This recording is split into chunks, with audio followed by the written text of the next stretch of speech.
شګوفته افغان کډواله ده. د پېښور په خراسان کمپ کې اوسېږي. د 5 ماشومانو ورونو پالنه کې د پلار سره د مرستې لپاره خوراکي شیان خرڅوي.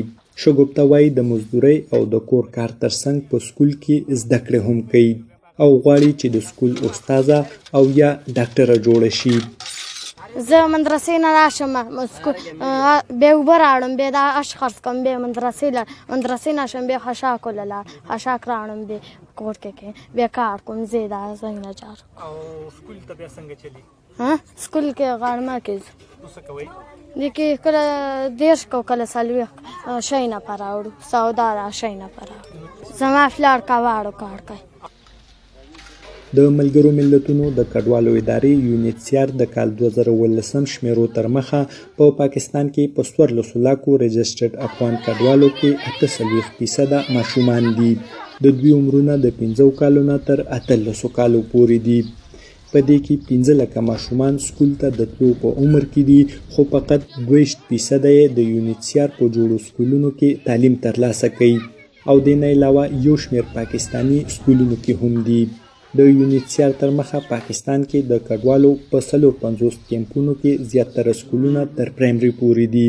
د بهیر خان په شان ډېر کم ځوانان پکې په لویو ښارونو کې تر 12 جماعت پورې زده کړې وکړي، خو د هغې پس خپله تعلیمي لړۍ جاري نشي ساتلی او مهنت مزدوري شروع کړي. دلته د 12 صنفي دی او دې نه بره بیا پوهنتونونه دي او هغه دلته نشته دی. خو د افغانستان د سکالرشپ راځي، خو دا هغه چاته میلاویږي چې پاسپورټ یې ورسره وي. دا هم خواهشات چې یا به ډاکټر جوړ شو یا به استاد جوړ شو، بس بیا چې 12 خلاص کړو بیا تعلیم څه دغه هم نه و او بس کباړو کار ته راووتو. په کډوالو کې غربت او تعلیم نه محرومۍ مور او پلار د خپلو بچو د راتلونکي په اړه اندېښمن کړي دي. حضرت حسین د خراسان کمپ مشر دی او وایي که داسې بې تعلیمه ځوانان یې بیرته خپل هیواد ته ستانه شي نو ژوند به یې ترې ډېر اغېزمن وي. اول دا چې دلته په نږدې کې په کمپ کې همدغسې سکولونه نشته چې شپږم نه خلاص شي او دوی هغه سکول ته لاړ شي او نور تعلیم وکړي. ښار ته تګ زموږ د وسه نه دی، د دې ماشومانو کرایي زموږ د وسو نه دي، د دوی پیسونه زموږ د وسو نه دي. نو په همدې خاطر موږ خپل ژوند او خپل آینده په تاریکۍ کې یو، ځکه چې اولادونه هم ټول بې تعلیمه پاتې شو. په پاکستان کې افغان کډوال د تیرو 4 لسیزو راهیسې د بېکورۍ ژوند تیروي. تر نیمۍ زیات کډوال په پاکستان کې زیږېدلي دي، خو کډوال وایي د غربت او د تعلیم مواقعو نشوالي له وجې د تعلیم میدان کې وروسته پاتې دي.